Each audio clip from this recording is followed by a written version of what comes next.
Hallo meine lieben Schmuckfreunde, ich möchte dieses Video genauso anfangen, wie ich das letzte beendet habe. Und zwar gibt es eine Lösung für diese wunderschöne Halskette. Eine sehr nette Zuschauerin, die eine große Schmucksammlerin ist und viele tolle alte amerikanische Schmuckstücke hat diese Kette als eine Kette von Pennino identifiziert.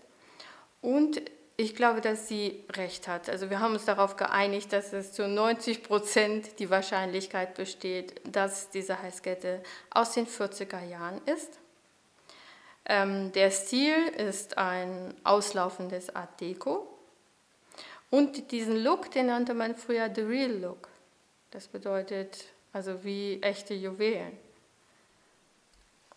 Die Kette ist rodiniert, so sieht die Rückseite aus. Diese sind so einzelne Gelenke hier. Die einzelnen Teile sind angeformt und auch diese tollen blauen Baguette-Steine, die finden sich auch in anderen Schmuckstücken wieder von Pennino.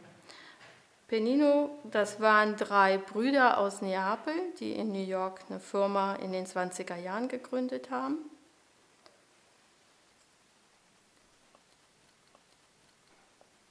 Also wenn einer von euch es doch besser weiß oder meint, dass es eine andere Firma war, weil markant ist hier diese Kette, die Verlängerungskette, die aus verschiedenen Strasssteinen besteht. Dann ist hier so ein kleiner Knoten. Dann ist immer diese Kette auch zu identifizieren und dieses Ende hier. Das hat mich veranlasst, meinen Schmuck durchzusuchen und ich habe tatsächlich noch diese Ohrringe von Pennino.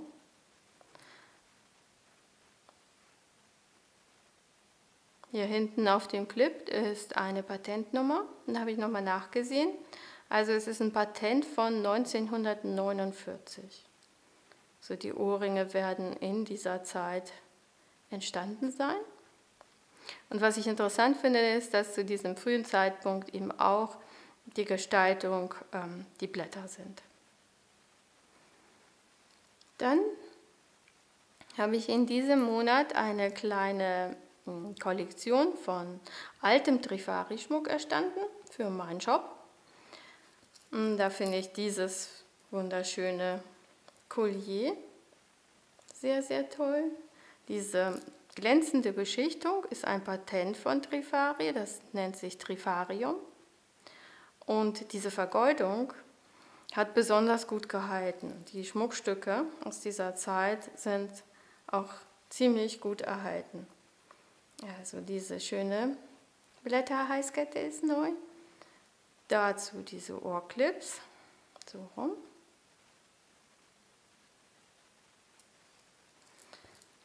Dann, also das handelt sich hier um Schmuck aus der Zeit um 1950. Diese Halsketten waren in dieser Zeit sehr modern. Also es gibt immer dieses Schmuckteil, was mit Strasssteinen besetzt wird, gerne auch in unterschiedlichen Formen. Und dann diese Kette sind so ganz flache Panzerketten. Und dazu habe ich tolle Hängeohrringe in Tropfenform. Und es gibt noch eine weitere Halskette, die sehr ähnlich ist. Und da sehen wir auch wieder die Baguette-Steine.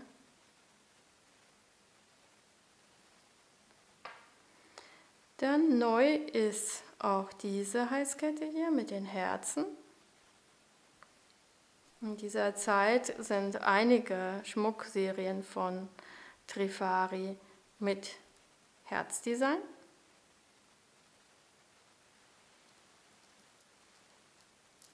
Das ist auch ganz, ganz schön gemacht. Also jedes Herz hat diese 2 Strasssteine drüber. Und diese Trifari-Kette ist neu. Und da finde ich diese aneinandergereihten Schleifchen auch besonders schön. Und diese glänzende Vergoldung wieder. Das Ende ist eine Kugel. Und Also das sind bestimmt schon Ende der 50er Jahre, diese tollen Herzohrclips von Trifari. Auch ein Highlight, das ich in diesem Monat neu habe, ist diese wunderschöne Riesenbrosche von einem meiner Lieblingsdesigner, nämlich Albert Weiss. Albert Weiss und anhand der Signatur hier, Weiss und Weiss Co. Das ist eine Marke, die er nur 1947 verwandt hat. Also auch ein tolles Schmuckstück aus den 40er Jahren. Und diese Strasssteine, die funkeln wirklich ganz, ganz, ganz außergewöhnlich. Und was ich auch noch Neues von Albert Weiss habe, sind diese tollen Ohrringe. So längere Ohrringe, 5 Stränge, Strass hängen dran und befestigt ist der Clip nur an dem oberen Stein. Also alles andere ist beweglich. Und das ist eben auch der Stil, der Anfang der 50er Jahre modern war. Als Kontrast dazu habe ich eine sehr neue Brosche. Die hier ist von J. Crew. Und was mich daran begeistert, ist einmal diese geschwärzte Fassung und die Steine. Die glitzern wirklich auch ganz, ganz toll. Und da sieht man, dass das war Albert Weiss und das ist das Design von heute. Also definitiv von dem schönen Vintage-Schmuck inspiriert. Dann, wenn wir es bei so außergewöhnlichen Strasssachen sind, vielleicht kennt ihr noch diese Brosche. Die fand ich in einer meiner Mystery-Pakete. Die ist mit Warner markiert, Joseph Warner. Daraufhin habe ich natürlich das Internet abgesucht und diese Kuppelbrosche ist wirklich sein Signature Piece, also sehr, sehr typisch für seine Kollektion. In diesem Monat habe ich noch diese wunderschönen Clips erwerben können, in einem tollen Gelb-Goldton. Und ich finde, sie haben auch dieses Domartige. Die Steine sind immer von höchster Qualität und diese Mini-Steine hier noch dran. Also die Details sind wirklich wunderschön und die Qualität der Steine ist außergewöhnlich. Und noch eine tolle Brosche von Warner ist diese hier. Hier ist das Metall auch wieder geschwärzt, japanisiert hat man das früher genannt. Und hier ist eine Marke, da steht tatsächlich Joseph Warner drauf. Also eine der wenigen Marken, wo nur ein Gründer ist, eine einzige Person. Also wieder außergewöhnlich schöne Strasssteine. Und wer auch noch tollen Schmuck macht und auch nicht so super bekannt ist, das wäre hier auch ein Vintage-Design-Marke Florenza. Von Florenza habe ich jetzt neu diese Ohrclips.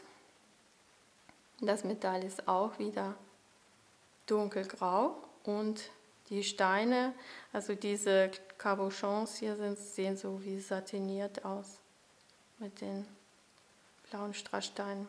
Florenza ist auch dafür bekannt, tolle Steine zu verwenden und ungewöhnliche Kombinationen zu erstellen. Hier nochmal Ohrringe. Also ihr seht schon, ich bin sehr ohrringlastig, aber ja, das ist das, was euch auch immer sehr gut gefällt. Und ich finde diese Ohrringe auch ganz, ganz außergewöhnlich. Die Rückseite, das sind auch so detaillierte Blätter. Die Marke ist sehr schön gemacht. Dann diese Kombination von den rosa und grünem Strass und dieser Tropfencabochon mit Verlauf. Und die kleinen Perlchen sind so kleine Barockperlen. Florenzas Schmuck war immer so ein bisschen, ja, ich nenne das ja Antik-Revival. an Antikschmuck inspiriert. Und diese Ohrringe, vielleicht erinnert ihr euch an die, haben mir die Kollektion von Judy Lee näher gebracht. Habe ich vorher noch nie gehört. Und Judy Lee hat einfach auch eine ganz tolle Firmengeschichte. Das war Ende der 50er Jahre eine Hausfrau, die sich zu Hause gelangweilt hat und fing dann an, Schmuck zu kaufen und wieder zu verkaufen. Und das war dann so erfolgreich, ihre Auswahl des Schmucks war so erfolgreich, dass sie eine Designfirma gegründet hat und ihren Mann sogar bei sich eingestellt hat.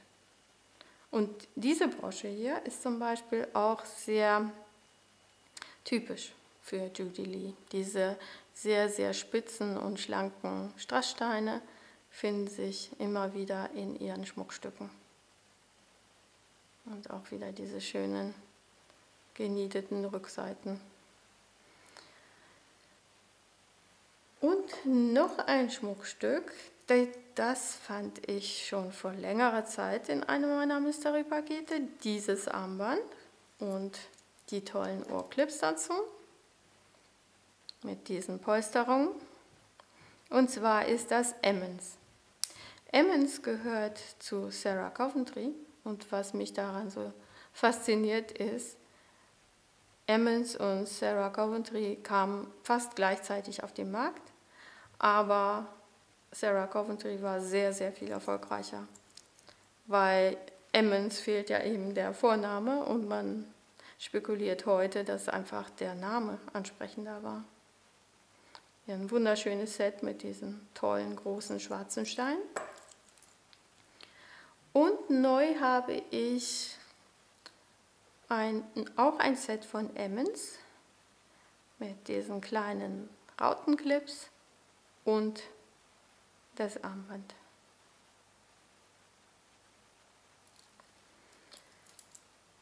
Noch eine kleine Anregung vielleicht noch zu Weihnachten, diese schönen großen Ohrringe von Coro, so als Schneeflocke. Die Rückseite ist vergoldet, also die sind auch aus den Anfängen. Hier ist Coro ohne Copyright-Zeichen, also Anfang der 50er Jahre, dieser typische weiße Schmuck. Und was ich daran so toll finde, ist diese Blumen und dann diese Schneeflocke kommt nur so ganz zart durch. Man könnte sie auch im Sommer tragen. Und dann habe ich noch diesen kleinen Schneestern von Coro. Ja, ich würde mich sehr freuen, wenn ihr meinen Shop besuchen würdet. Vielleicht konnte ich auch noch ein paar kleine Anregungen zu Weihnachten für ein Geschenk machen. Abonniert meinen Kanal, schenkt mir ein Like. Ich freue mich über eure Kommentare. Übrigens, das letzte Mal haben eure Kommentare mein Video wirklich nach vorne gebracht. 1000 Dank dafür. Bis bald.